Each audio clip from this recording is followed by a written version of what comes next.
Hello guys, तो हम लोग लाइव हैं। फिर से हम पढ़ने वाले हैं क्लास 12 के दूसरा लेक्चर है ये, पहले अध्याय का वैद्युत आवेश एवं क्षेत्र। हम थोड़ा सा लेट हो गए हैं, 2 मिनट की लेट हो गए हैं, तो उसके लिए सॉरी। और अब देखते हैं, यहाँ से स्टार्ट करते हैं अपना क्लास।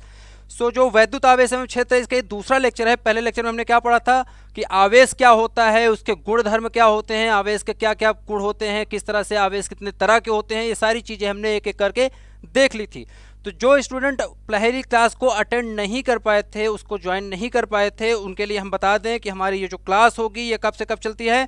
भौतिक विज्ञान की क्लासेस मैं लूँगा, मतलब विपिन मैं लूँगा, और ये क्लासेस 7 बजे मंगलवार, गुरुवार और शनिवार को ये क्लासेस आपकी रहेंगी। ठीक है, इसको आपको नोट कर लेना है। जो नए लोग आए हैं, जो पहले से जानते हैं वो ठीक है, लेकिन जो नए आए हैं उनको ये नोट कर लेना है, ताकि अगली बार जब क्लास हो तो आपको मिस नहीं करना है। ठीक है, तो ये वैद्युत एवं आवेश का वैद्युत आवेश एवं क्षेत्र का दूसरा लेक्चर है, जो कि हिंदी में मैं पढ़ा रहा हूँ Bihar board, UP board, MP board और राजस्थान बोर्ड के लिए। मतलब जितने भी हिंदी बोर्ड के स्टूडेंट हैं सभी के सभी के लिए ये क्लासेस चालू की जा रही हैं। ठीक है, आइए देख लेते हैं। पहले थोड़ा सा टाइम टेबल पर हम नज़र मारेंगे कि किस तरह सा टाइम टेबल चलने वाला है दूसरे सब्जेक्ट के लिए।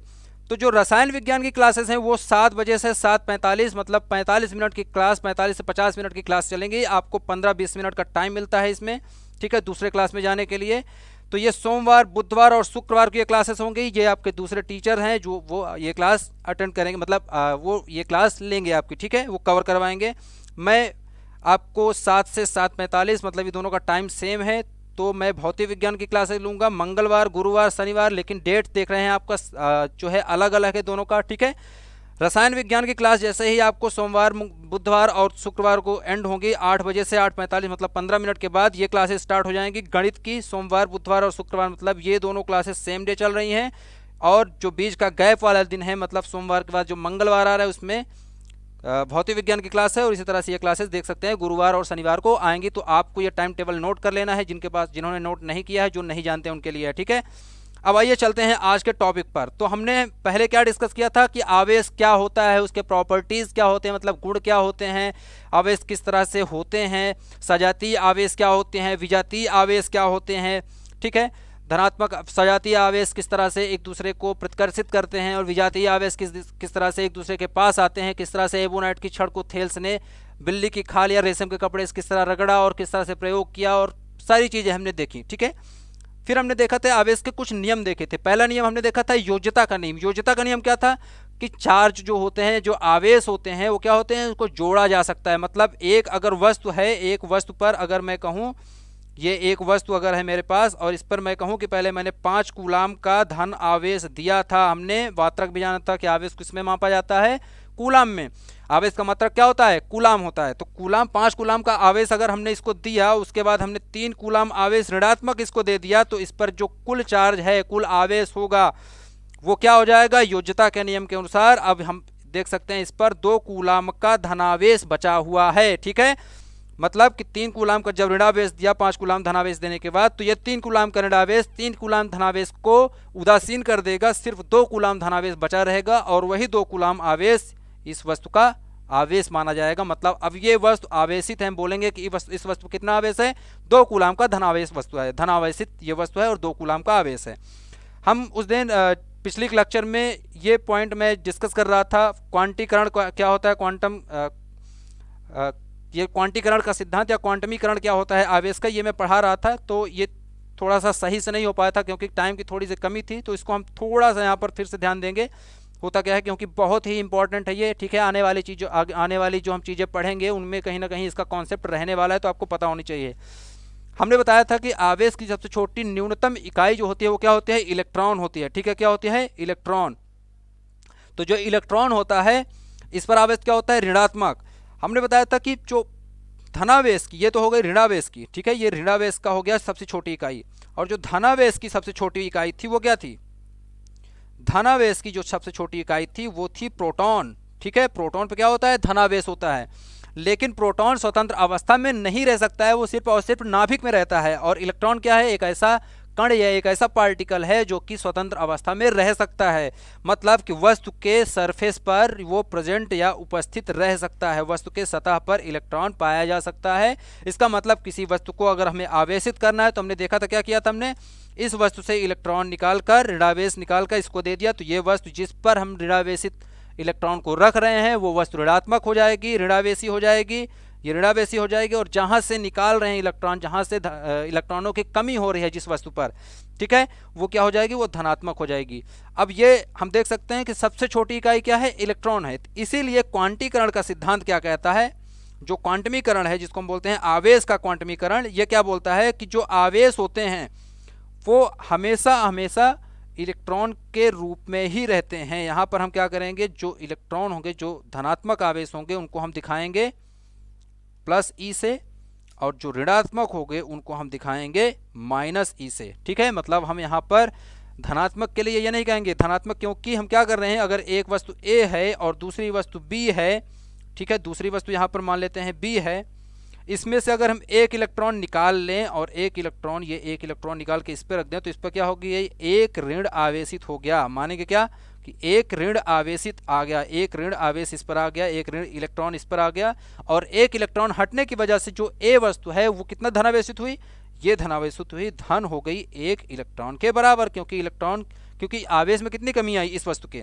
पहले तो उदासीन थी, आवेश में कमी कितनी आई, सिर्फ एक इलेक्ट्रॉन को निकालने की, जितना इलेक्ट्रॉन निकालेंगे उतना ज़्यादा ये धनावेशित होगी, और जितना इलेक्ट्रॉन निकाल के दूसरे वस्तु पर रखेंगे वो उतनी ही आवेशित होगी। तो ये बात हो गई धनावेश और ऋणावेश की, किस तरह से धनावेशित हो रही हैं वस्तुएं, किस तरह से आवेशित हो रही हैं। तो हमने बताया कि धनावेश को हम प्लस ई से, मतलब धन ई से रिप्रेजेंट करेंगे, निरूपित करेंगे, और ऋणावेश को हम माइनस ई से निरूपित करने वाले हैं। तो आवेश का क्वांटमीकरण क्या कहता है कि प्रकृति में जितने भी आवेश पाए जाते हैं, किसी वस्तु पर जो आवेश पाए जाते हैं वो इलेक्ट्रॉन के गुणज होते हैं, मतलब ई के गुणज होते हैं। मतलब उसको हम लिख सकते हैं कि जो क्यू होता है वो बराबर, ये क्या है, क्यू है, क्यू मतलब आवेश, क्यू क्या है, आवेश। तो प्रकृति में पाए जाने वाले सभी वस्तुओं पर जो आवेश होता है वो क्या होता है, क्वांटमीकरण, मतलब क्वांटाइज्ड होता है, और इसको लिख सकते हैं क्यू बराबर होता है एन ई के। एन क्या है, एक इंटीजर नंबर है, मतलब एक पूर्णांक है। यहाँ पर क्या है, यहाँ पर देखें तो एन 1 2 3 4 कुछ भी हो सकता है अनंत तक। यहाँ पर प्लस और माइनस आएगा। प्लस और माइनस क्यों आ रहा है, इस प्लस और माइनस का मतलब है कि अगर इलेक्ट्रॉन निकाल रहे हैं तो क्या हो जाएगी, धनात्मक बन जाएगी, और रख रहे हैं जिस पर वो क्या हो जाएगी, ऋणात्मक बन जाएगी। तो और यही कहलाता है हमारा आवेश का क्वांटमीकरण। आवेश का क्वांटमीकरण पर कुछ सवाल भी आते हैं, तो सवाल हम देखेंगे आगे, पहले हम और चीज़ों को डिस्कस कर लेते हैं। पहले हम कुछ सवालों को यहाँ पर देखने वाले हैं, जो कि ये बहुत ही सिंपल से सवाल हैं, जो कि हम बता रहे हैं आवेशित करने हैं, और अनावेशित मतलब किसी को धनात्मक आवेश करना है तो क्या कर रहे हैं, इलेक्ट्रॉन निकाल रहे हैं, और जिस पर रख रहे हैं वो ऋणावेशित हो रहा है। तो हम यही आवेश के आदान प्रदान को ही यहाँ पर देखेंगे किस तरह से हो रहे हैं, और उस पर कुछ सवाल हैं तो हम डिस्कस करते हैं। पहला जो क्वेश्चन है, जो पहला सवाल है वो बोल रहा है कि एक धातु के टुकड़े से कितने इलेक्ट्रॉन हटाए जाएं जिससे कि इस पर एक कूलाम का आवेश आ जाए। कूलाम का आवेश मतलब एक कूलाम का आवेश। तो ये बोल रहा है कि कितने इलेक्ट्रॉन, तो हमें इलेक्ट्रॉनों की संख्या पूछी जा रही है कि हम एक वस्तु है जो कि उदासीन है उसमें से कितने इलेक्ट्रॉन बाहर निकाल लें, और दूसरी वस्तु को मान लेते हैं कि एक ये वस्तु है ए और एक ये वस्तु है बी, ठीक है, दोनों उदासीन है। दोनों क्या है, पहले क्या थी, उदासीन थी, ये क्या है, उदासीन है। अब हमें क्या बोल रहा है ये कि एक धातु का टुकड़ा है, ये मान लेते हैं कि जो धातु का टुकड़ा बोल रहा है वो क्या है, ए वस्तु के लिए बोल रहा है। ये ए वस्तु जो है ये धातु का टुकड़ा है, ये क्या है हमारे लिए, ये है धातु का, ये हो जाएगी धातु, ठीक है, धातु का टुकड़ा हो गया। अब इस पे क्या कर रहे हैं कि कितने इलेक्ट्रॉन हटाए जाएं, इसको हटाए जाएं। तो मैं मान लेता हूं कि यहाँ से हटा रहा हूं तो बी वस्तु पे रखता चला जा रहा हूं, तो यहाँ से मैं इलेक्ट्रॉन निकाल रहा हूं और यहाँ पर मैं इसको रखता चला जा रहा हूं। तो यहाँ से हम क्या कर रहे हैं, इलेक्ट्रॉन की कमी हो रही है इस वस्तु पर, और इस वस्तु पे आप देख सकते हैं कि इलेक्ट्रॉन की क्या हो रही है, अधिकता हो रही है, किस पर, बी वस्तु पर। अब देखिए यहाँ पर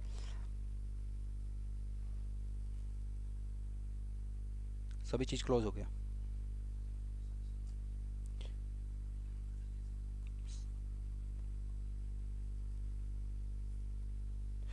तो यहां पर हम देख सकते हैं कि जो वस्तु ए है वहां से हम इलेक्ट्रॉन निकाल के वस्तु बी पर रख रहे हैं, ठीक है। तो वस्तु बी पर जब हम रख रहे हैं वस्तु, तो यहाँ पर इलेक्ट्रॉन की अधिकता हो रही है, मतलब ये ऋणावेशित होती चली जाएगी और ये क्या होती है, धनावेशित हो जाएगी। तो इलेक्ट्रॉन, ये पूछ रहा है इलेक्ट्रॉन कितने हटाए जाए कि इस वस्तु पर जहाँ से हटा रहे हैं इस पर क्या आ जाए, इस पर धन आवेश आ जाए, मतलब धन 1 कूलाम का आवेश इस पर आ जाए। इस वस्तु पर 1 कूलाम का धनावेश, मतलब ये बोल रहा है कि 1 कूलाम क्या हो जाए, 1 कूलाम धन आवेश इस वस्तु पर आ जाए, तब तक हमको इलेक्ट्रॉन हटाना है। और इतना हटाने पर 1 कूलाम का आवेश लाने के लिए हमें कितने इलेक्ट्रॉन हटाने होंगे। तो 1 कूलाम का अगर इस पर धनावेश आएगा तो 1 कूलाम का इलेक्ट्रॉन हमने मतलब निकाल लिया। तो निकाल के इलेक्ट्रॉन हम क्या कर रहे हैं, इस पास रख रहे हैं, इसके पास रख रहे हैं, और ये 1 कूलाम का ऋणावेश हो जाएगा। जब ये धनावेश बनेगा तो ये ऋणावेश बन जाएगा, क्योंकि उतने ही इलेक्ट्रॉन यहाँ पर रखे जा रहे हैं ना, जहाँ से जितने निकाल रहे हैं ए से, उतने ही बी पे ले जाके हम रख रहे हैं उसको, तो ये ऋणावेशित बनेगा, ये धनावेशित। अब देखो क्या होगा, हम जानते हैं कि एक इलेक्ट्रॉन पर आवेश कितना होता है, 1.6 गुणे 10 के घात माइनस कितना होता है, 10 के घाते माइनस 19 कूलाम के, ठीक है। तो 1.6 गुणे 10 के घाते माइनस 19 कूलाम का ये क्या होता है, ऋण आवेश होता है, मतलब निगेटिव माइनस का आवेश होता है, ऋणात्मक होता है। इसका मतलब कि हमें अगर 1 कूलाम आवेश निकालना है तो कितने इलेक्ट्रॉन हटाने पड़ेंगे, इसके लिए हम क्या करेंगे, हमें सिर्फ भाग करना है, ठीक है। क्या करना है, भाग करना है, तो भाग कर लेते हैं, छोटा सा भाग है यहाँ पर। तो ये आ जाएगा हमारे पास, यहाँ से अगर देखें तो इसको हम लिख सकते हैं कि जो इलेक्ट्रॉनों की संख्या होगी, इसको हम इलेक्ट्रॉनों की संख्या को हम कहाँ लिख रहे हैं, यहाँ पर n से लिखेंगे, ठीक है। इलेक्ट्रॉनों की संख्या n बराबर हो जाएगा, यहाँ पर यह आ जाएगा कुल आवेश। कुल आवेश कितना है, कुल आवेश कितना है, यहाँ पर मान लेते हैं कुल आवेशों की संख्या है यहाँ पर 1 कूलाम आवेश लाना है, और डिवाइड में आ जाएगा, बटा में क्या आ जाएगा, बटा में आ जाएगा यहाँ पर कितना इलेक्ट्रॉन का आवेश कितना होता है, एक आवेश की संख्या हमारे पास, एक आवेश कितना होता है इलेक्ट्रॉन पर, 1.6 गुणे 10 घाते 19, तो ये हो जाएगा 1.6 गुणे 10 की घाते माइनस 19 कूलाम। तो यहाँ से जैसे ही काटेंगे तो देख सकते हैं कूलाम से कूलाम ऊपर नीचे कट जाएंगे, और यहाँ से आ जाएगा, ये लगभग आ जाएगा 0.625, और गुणे आ जाएगा 10 के घाते माइनस 19, नीचे है ये ऊपर जाएगी तो क्या बन जाएगी, धन 19, क्योंकि संख्या है इलेक्ट्रॉनों की, क्या है संख्या को हम n से निरूपित कर रहे हैं। तो यहाँ से संख्या n बराबर हम देखें तो आ जाएगा 6.25 गुणे 10 के घाते, इसको एक संख्या इधर हटाएं, मतलब 10 से गुणा कर दिए, तो यहाँ पर क्या आ जाएगा, 10 की कमी आ जाएगी, मतलब 18 बन जाएगा। तो हम देख सकते हैं कि अगर हम 6.25 गुणे 10 के घाते 18, मतलब इसको हम लिख सकते हैं n बराबर है लगभग 10 के घाते 18। 10 के घात 18 मतलब इतने ज़्यादा इलेक्ट्रॉनों को हटाए जाने के बाद ये जो वस्तु A है ये क्या बनेगी, तब जाके ये वस्तु धनात्मक बनेगी। कितना, 1 कूलाम का, 1 कूलाम का ये धनात्मक बनेगी, ठीक है। अब दूसरे क्वेश्चन पर चलते हैं, ये तो हमारा हो गया इसका आंसर। दूसरे क्वेश्चन पर चलते हैं। दूसरा क्वेश्चन अगर देखें तो ये हो जाएगा हमारा, यहाँ पर थोड़ा सा इसको हम जूम कर लेते हैं, क्वेश्चंस को थोड़ा सा आपको छोटा दिख रहा होगा। तो ये क्वेश्चन अब देखो, अगर तो हम दूसरे क्वेश्चन पे हम आ गए हैं। दूसरा क्वेश्चन क्या बोल रहा है कि यदि एक पिंड से 1 सेकंड में 10 की घाते 9 इलेक्ट्रॉन किसी अन्य पिंड में स्थानांतरित होते हैं। उसी तरह से फिर सवाल है, तो पूछ रहा है 1 कूलाम आवेश के स्थानांतरण में कितना समय लगेगा। इस बार क्या पूछा जा रहा है, समय पूछा जा रहा है। अभी तक क्या पूछा गया था, कितने इलेक्ट्रॉन निकाले, अभी संख्या हमने निकाली थी, अब समय निकालना है। तो छोटा छोटा सवाल है, ठीक है, जो कि हम अगर इसको देखें तो एक अच्छा 5वीं 6वीं का जो गणित होती है उसके हिसाब से अगर इसको हम सॉल्व करना चाहें तो आराम से इसको हम हल कर सकते हैं। अगर उतनी हमें गणित आती है तो इतना हम कर सकते हैं, ठीक है। बस यहाँ पर संख्याओं को न लेके हमें क्या लेना है, कूलाम लिखना है, मतलब वहाँ पर संख्याएं सिर्फ होती हैं, यहाँ पर कूलाम है, मतलब आवेश की संख्या है। तो कुल मिला के यहाँ पर देखें तो बोल रहा है कि 1 सेकंड में, यहाँ पर क्या बोल रहा है, 1 सेकंड में कितने इलेक्ट्रॉन निकल रहे हैं, 10 के घात 9 इलेक्ट्रॉन, 10 के घात 9 इलेक्ट्रॉन बाहर निकाले जा रहे हैं। तो इसका मतलब कि जो 1 कूलाम आवेश है उसको निकालने में कितना समय लगेगा। तो हम जानते हैं 1 कूलाम में आवेशों की संख्या कितनी है, 1 सेकंड में अगर इतने निकल रहे हैं तो 1 कूलाम आवेश में एक, अगर इलेक्ट्रॉन का देखें तो इलेक्ट्रॉन के पास कितना आवेश होता है, यहाँ पर इसको लिख सकते हैं हम 10 के घात 9 गुणे 1 इलेक्ट्रॉन पे आवेश होता है 1.6 गुणे 10 के घाते माइनस 19 का कूलाम। तो यहाँ से अगर देखें तो 1 सेकंड जो आ गया हमारे पास, माफ करिएगा, ये आ जाएगा हमारे पास 1 सेकंड, और ये बराबर होगा कितने के, 10 घाते 9 से गुणा कर देंगे तो ये आ जाएगा 1.6 गुणे 10 के घाते 9 से हटा देंगे तो 10 के घाते -10 कूलाम बन जाएगा। मतलब कि 1 सेकंड में इतने कूलाम का आवेश निकाला जा रहा है उस वस्तु से। अगर ये दोनों वस्तु हमारी कुछ इस तरह से हैं, यहाँ पर मान लेते हैं कि एक वस्तु ये है, एक वस्तु ये है ए, और दूसरी वस्तु ये है, मान लेते हैं दूसरी वस्तु ये है बी, तो इससे निकाल के आवेश इस पर रख रहे हैं। ठीक है, मतलब ये क्या होगी, धनावेशित बनेगी, और ये क्या बनेगी, ऋणावेशित। जिस पर आवेश रखा जा रहा है वो ऋणावेशित, जिस पर निकाला जा रहा है वो क्या बनेगी, धनावेशित बनेगी। तो इस पर अगर देखें, ध्यान दें हम, तो हम बोल रहे हैं कि 1 सेकंड में इतना आवेश हम निकाल पा रहे हैं, इतना आवेश की कमी हो जा रही है इस वस्तु पे, ए वस्तु पर 1 सेकंड में 1.6 गुणे 10 के घाते -10 कूलाम का आवेश कम हो रहा है। मतलब इतना ही आवेश इस पर बढ़ रहा है। ठीक है, दोनों चीजें सेम है, सेम, इस पे हम कम कर रहे हैं तो उस पे बढ़ा भी तो रहे हैं। ठीक है, क्योंकि सारा आवेश वहीं पर रख रहे हैं, सारे इलेक्ट्रॉन जो निकाल रहे हैं यहाँ पर रख रहे हैं। अब बोल रहा है कि एक आवेश के स्थानांतरण में कितना समय लगेगा, तो 1 सेकंड में इतना निकाल रहे हैं, तो इतने आवेश कितने सेकंड में निकलेंगे, तो एक एक नियम जो हम पढ़ते हैं वही लगाना है। तो इतने आवेशों के लिए, मतलब 1 कूलाम का आवेश निकालने के लिए हमें कितना सेकंड लग जाएगा, यहाँ से आप निकाल सकते हैं कितना लगेगा। ये आ गया हमारे पास 1 कूलाम है, तो ये 1 बटा कितना जाएगा, 1.6 गुणे 10 के घाते -10, और यहाँ से आ जाएगा कितना, ये आ जाएगा आपका 6.25, या इसको हम ऐसा लिख लेते हैं 0.625, और गुणे में आ जाएगा, यहाँ पर हम गुणे में लिख सकते हैं 10 घाते -10 ऊपर जाएगा तो 10 घाते +10 हो जाएगा, या इसको हम लिख सकते हैं समय जो होगा, ये समय निकाल रहे हैं हम। ठीक है, कुल समय आ जाएगा यहाँ पर 6.25, गुणे में लिख सकते हैं 10 की घाते 9, और ये हो जाएगा सेकंड के। ठीक है, तो ये हो गया हमारा आंसर। नहीं, यहाँ पर देखो, तो ये आ गया हमारा, किस में आ गया है, ये आ गया हमारा, इतने निकलेंगे तो इसको हम क्या करेंगे, अब डिवाइड करेंगे, क्योंकि हम देख सकते हैं ये क्या आ रहा है, सेकंड में निकाल रहे हैं, तो ये इसको निकालेंगे तो ये आ जाएगा, इसको आप कर सकते हैं, छोटा सा डिवाइड करना है आपको, तो डिवाइड करेंगे तो ये लगभग जो हमारा कुल समय आएगा, कुल समय मतलब हम क्या करेंगे, इसको डिवाइड करेंगे तो ये लगभग हमारा आएगा 198, ये आ जाएगा 198 वर्ष के बराबर। ठीक है, 198 वर्ष के बराबर, मतलब 200 वर्ष के आसपास का समय लगेगा अगर 1 कूलाम का आवेश इससे हटाना है। तो आप इसको डिवाइड करके देखिएगा, आपको ये आंसर जरूर आप मिल जाएगा, आपको 200 वर्ष के आसपास मिल जाएगा। क्योंकि टाइम की कमी है तो हम दूसरे क्वेश्चन पर चलते हैं। आइडिया क्या है यहाँ पर कि वस्तु आवेशित किस तरह से हो रही हैं। अगले क्वेश्चन पर चले तो देख सकते हैं कि अगला जो क्वेश्चन है, ये क्वेश्चन बोल रहा है कि एक आवेश है, एक आवेशित चालक है जिस पर 4000 इलेक्ट्रॉन हैं और ये बाहुल्य में है। बाहुल्य मतलब बहुसंख्या में है। ठीक है, जैसे बहुमत में है, जैसे बोलते हैं ना पार्टी बहुमत में है, मतलब ये भी बहुमत में है। यहाँ पर किसी वस्तु पर आवेश जो है ऋणात्मक, वो क्या है, बहुमत में है, मतलब ज़्यादा संख्या में है। तो 4000 इलेक्ट्रॉन है यहाँ पर, कितने, 4000।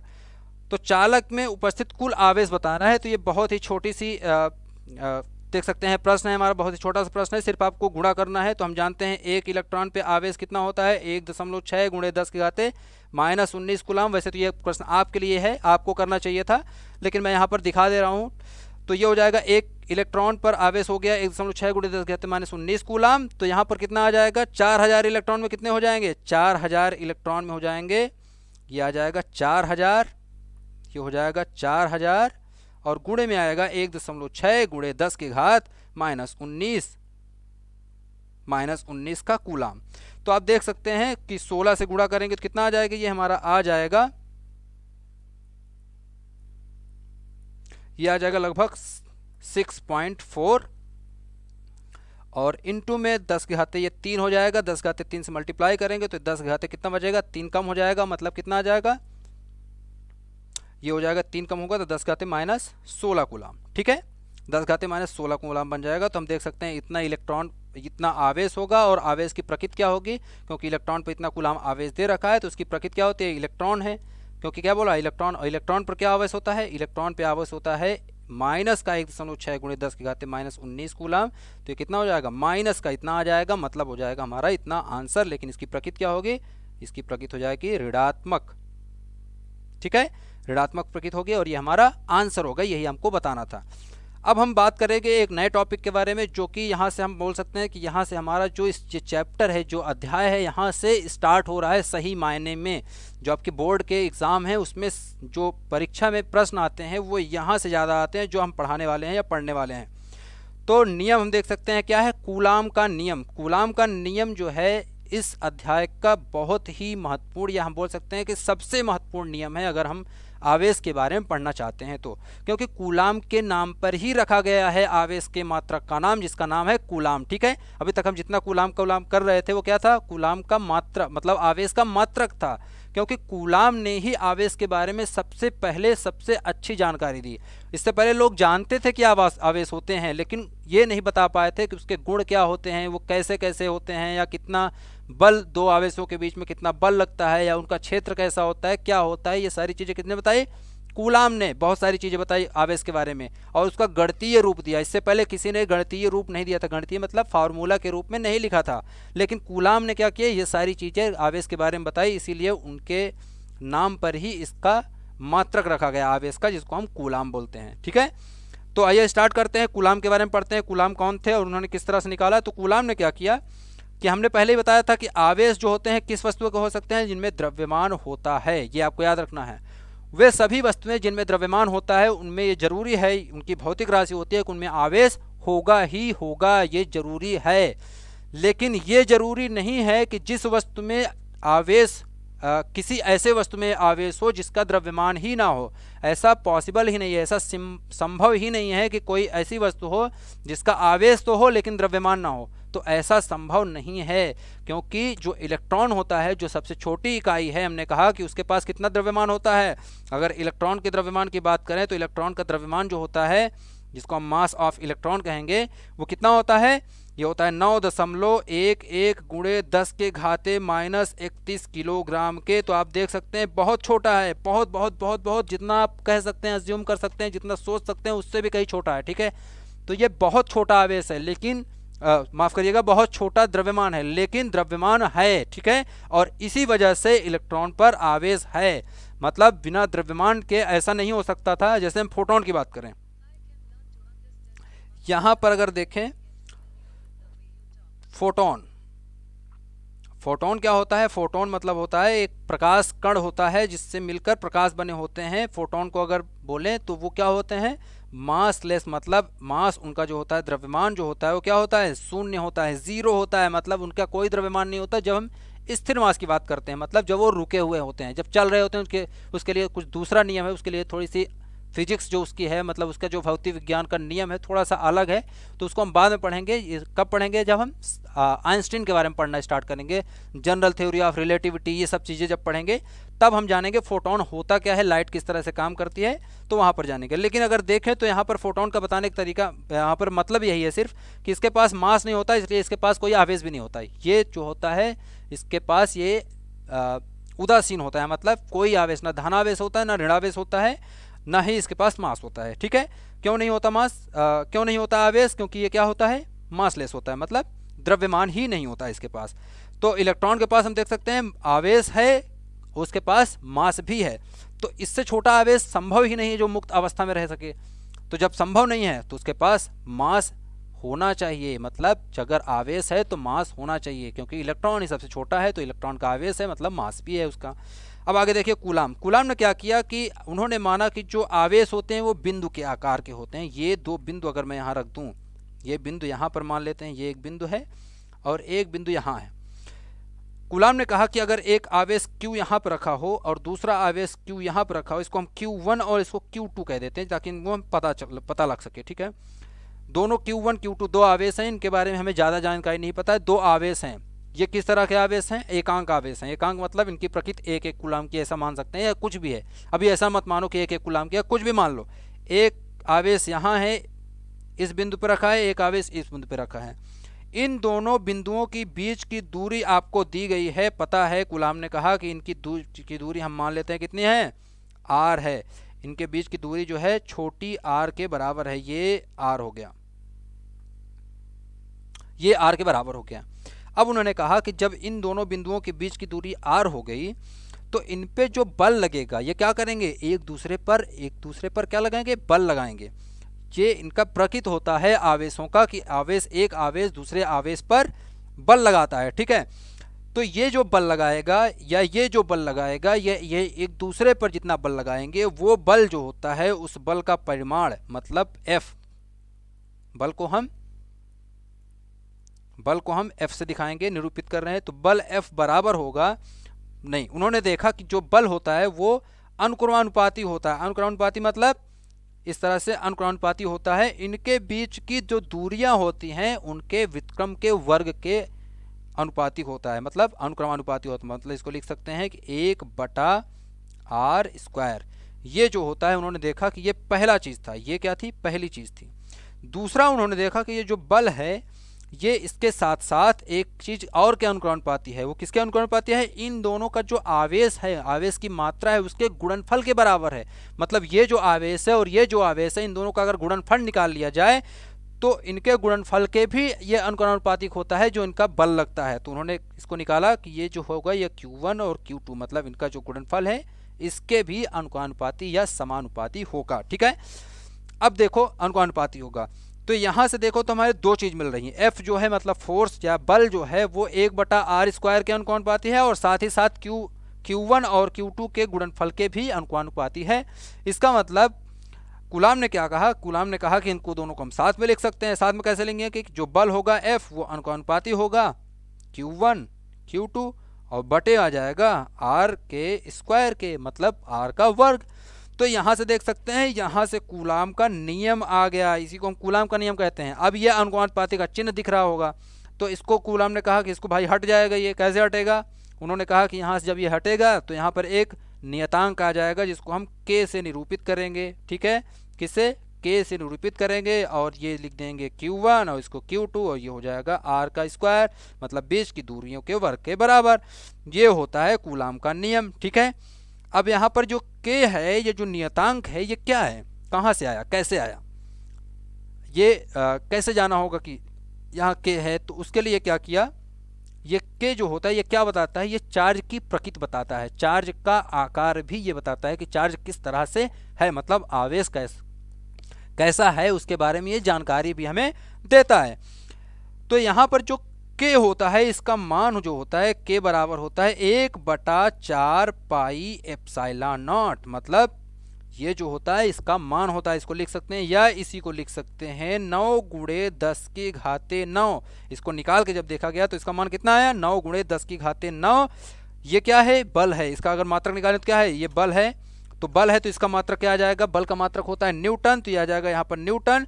और इसका अगर k का मात्रक निकालेंगे तो k का मात्रक हो जाएगा भाई, यहाँ से देखो तो यहाँ से क्या हो जाएगा, k इधर रहेगा, r² उधर जाएगा। r का मात्रक क्या होता है, मीटर, मतलब r क्या है, दूरी। दूरी किस में नापते हैं, मीटर में। SI मात्रक क्या होता है, दूरी का, मीटर होता है, तो मीटर आ जाएगा। फोर्स का मात्रक क्या होता है, न्यूटन।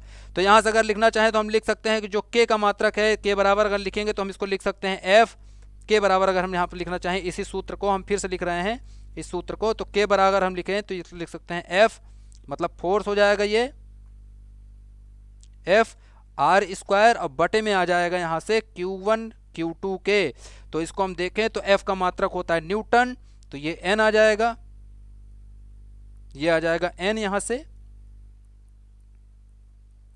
और R का मात्रक होता है दूरी, और दूरी का क्या है, वर्ग है, तो मतलब मीटर का स्क्वायर आ जाएगा, मीटर का स्क्वायर, और बटे में आ जाएगा Q1 Q2। Q1 Q2 मतलब कूलाम होता है कि एक चार्ज का या एक आवेश का जो मात्रक होता है उसको कूलाम कहते हैं। तो दोनों का जब गुणा कर देंगे तो क्या हो जाएगा, Q का वर्ग हो जाएगा। मान लें कि Q1 और Q2 दोनों बराबर हैं आपस में, तो ये हो जाएगा Q² के बराबर, दोनों बराबर हो जाए Q² लिख सकते हैं। Q² मतलब कूलाम का स्क्वायर।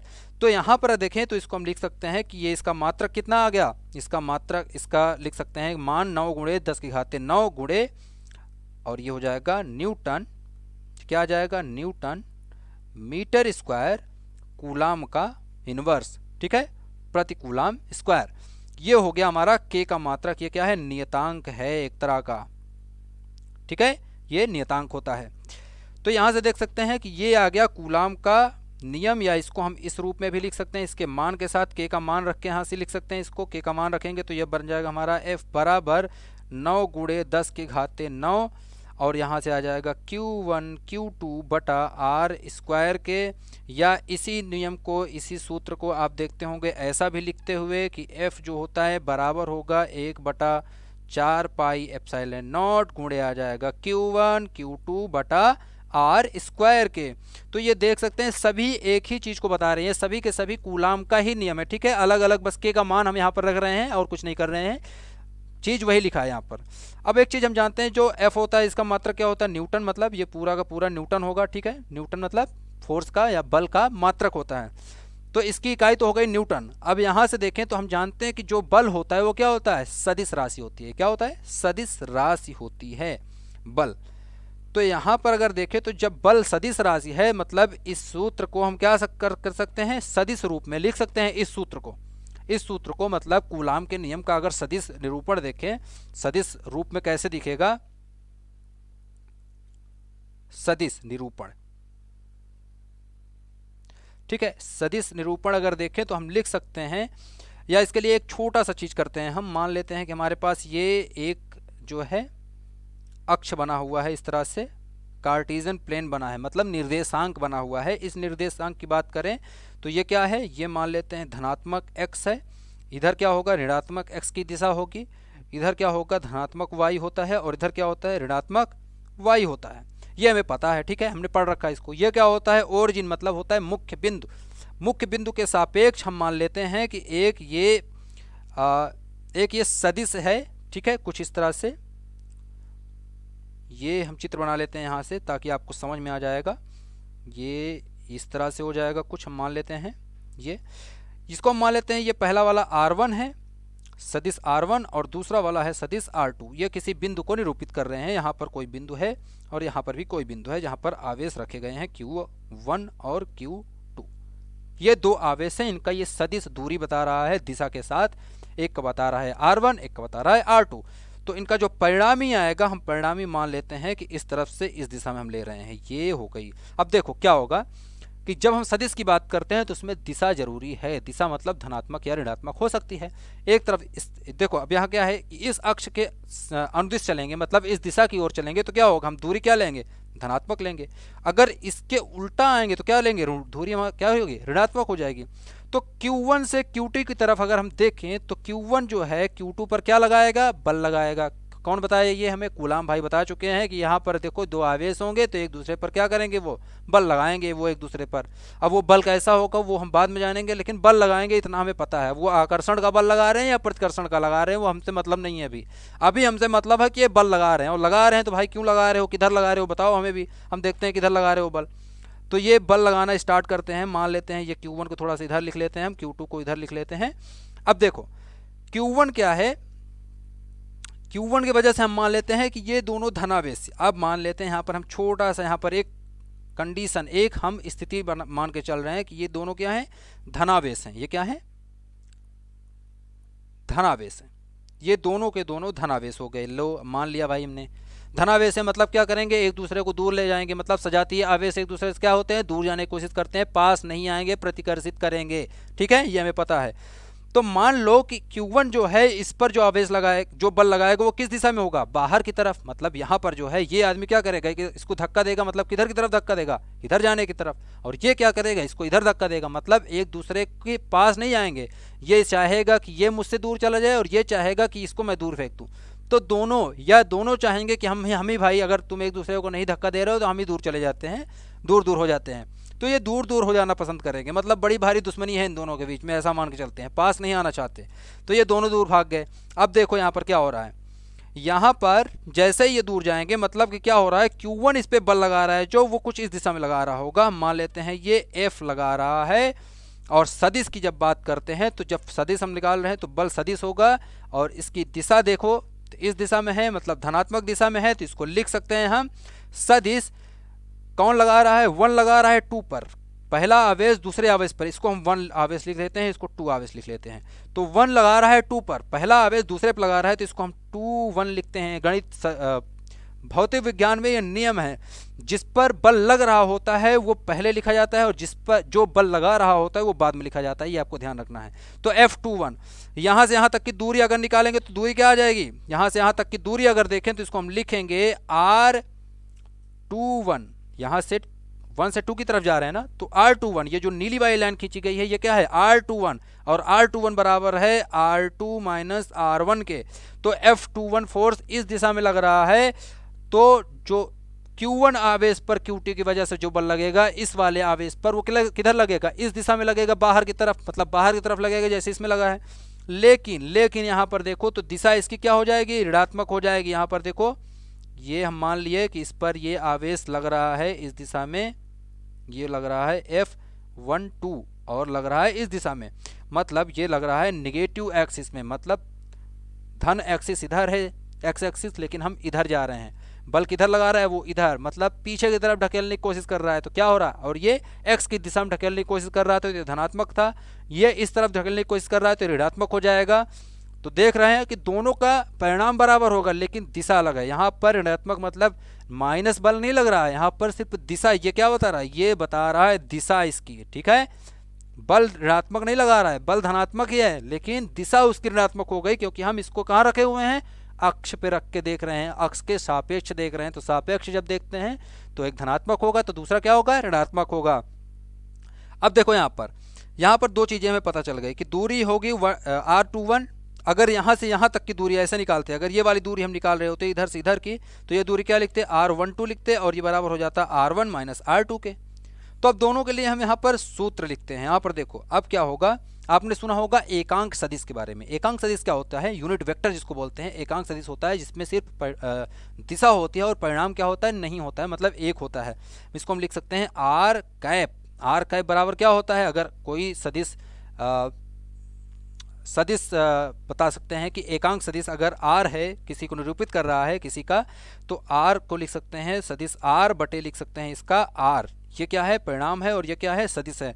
तो इस तरह हम इसको निरूपित कर सकते हैं, आपको पता होगा, ठीक है। अब देखो ये आपने 11वीं में पढ़ा होगा, जब आपने कॉम्प्लेक्स नंबर या सम्मिश्र संख्याएं जब आपने पढ़ी हैं तो वहाँ पर आपने ये चीज़ें देखी होंगी, पढ़ी होंगी। तो ये मान के मैं आगे बढ़ रहा हूँ, इस पर ज़्यादा ध्यान ना देते हुए, ये सिर्फ मैं यहाँ पर यूज़ कर रहा हूँ क्योंकि यहाँ पर हम फिजिक्स देख रहे हैं, ठीक है। तो फिजिक्स हम देख रहे हैं तो यहाँ पर फिजिक्स पे ही हम बात करेंगे। अब देखो क्या होगा, अगर मैं बात करूँ, अगर मुझे निकालना हो R12 कैप, एकांक सदिश निकालना है तो हम क्या लिखेंगे, R12 कैप निकालेंगे। तो ये क्या हो जाएगा, R12 का सदिश बटा हो जाएगा R12 का परिणाम। तो क्या बचेगा, सिर्फ और सिर्फ दिशा बचेगी। इसी तरह इसको लिख सकते हैं R21 का सदिश, ये बराबर होगा, इसको हम क्या लिखेंगे, R21 सदिश बटे R21 परिणाम, ठीक है। तो ये दोनों आपस में क्या है, यहाँ पर बराबर हैं। R12 या R21 दोनों को देखें तो दोनों आपस में परिणाम में बराबर हैं, लेकिन क्या है, इनकी दिशा सिर्फ अलग अलग है। तो इसको हम क्या लिख सकते हैं, दोनों आपस में क्या है, दोनों आपस में ये हो जाएंगे R कैप 21 बराबर हो जाएगा R कैप 12 के, ठीक है। लेकिन बल जो है, बल भी बराबर है लेकिन सिर्फ दिशा अलग अलग है। लेकिन अगर यहाँ पर इनकी बात करें, सिर्फ अगर R12 कैप की बात करें तो ये बराबर है माइनस ऑफ R21 के, ठीक है। क्योंकि यहाँ पर हम एकांक सदिश की बात नहीं कर रहे हैं, यहाँ पर हम बात कर रहे हैं किसकी, दिशा और एकांक सदिश दोनों के बारे में। तो दिशा यहाँ पर देखो तो इसकी दिशा अगर धनात्मक ले है तो इसकी हमें ऋणात्मक लेनी पड़ेगी, उल्टा वाले की, ठीक है। अब देखो यहाँ से बल निकालेंगे तो एक जो सदिश निरूपण होगा कूलाम के नियम का, उसको कैसे लिख सकते हैं, जो कूलाम का नियम लिखा जाएगा, बल F जो होगा, F ये क्या है, सदिश बल लिखा है हमने, ठीक है। ये सदिश बल है, कूलाम बल है, लेकिन सदिश रूप में इसको जब लिखेंगे तो ये आ जाएगा, यहाँ पर मैं K लिख रहा हूँ अभी, ये हो जाएगा K। आवेश क्या है यहाँ पर, Q1 Q2 है, तो Q1 Q2 आ जाएगा, बटा क्या आ जाएगा, दूरी क्या थी, अभी तक हम क्या लिखते थे, R स्क्वायर, R का वर्ग। लेकिन अब दूरी यहाँ पर क्या है, अगर हम एक ले रहे हैं, अगर यहाँ पर लिखें हम F लगा रहा है फोर्स 2-1, यहाँ पर दो तरह के फोर्स हो गए, फोर्स 2-1, यहाँ पर देखो जो ये वाला फोर्स है ये क्या है, फोर्स 2-1, और ये फोर्स 1-2, मतलब फोर्स 2-1 का मतलब कि दूसरे आवेश पर पहले आवेश के कारण बल, और F12 क्या है, पहले आवेश पर दूसरे आवेश के कारण बल, मतलब Q1 पर जब Q2 बल लगाएगा तो F12 लिखेंगे, और Q2 पर जब Q1 बल लगाएगा तो उसको F21 लिखेंगे। तो F21 को हमने धनात्मक लिया है और F12 को हमने ऋणात्मक लिया है, ये याद रखना है।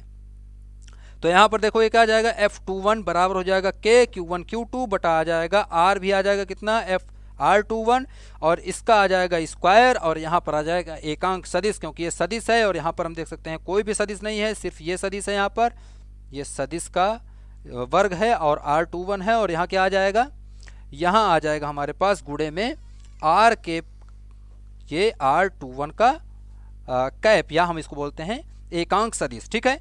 तो ये एकांक सदिश आ गया। अब दूसरा अगर देखें यहाँ पर तो F21 जो है ये तो हमने लिख लिया, लेकिन अब F12 लिखेंगे तो ये आ जाएगा F12 इक्वल्स टू, यहाँ पर माइनस आ जाएगा, या यहाँ पर माइनस ना लिखे तो हमें यहाँ पर माइनस लगाना होगा क्योंकि ये दिशा में क्या है, दूसरी दिशा में है। और इसको लिखेंगे तो ये आ जाएगा हमारा Q1 Q2, इसी तरह से फिर से K Q1 Q2 बटा आ जाएगा R12 का वर्ग, और यहाँ आ जाएगा गुणे में R12 का कैप, मतलब ये आ जाएगा एकांक सदिश। तो यहाँ पर हम एक चीज़ देख पा रहे हैं कि जो कूलाम का नियम है, ये कूलाम का नियम हमें एक चीज़ की याद दिला रहा है। जब हम क्लास 9th में या क्लास 11th में जब हमने न्यूटन का नियम पढ़ा था, न्यूटन का तीसरा नियम, न्यूटन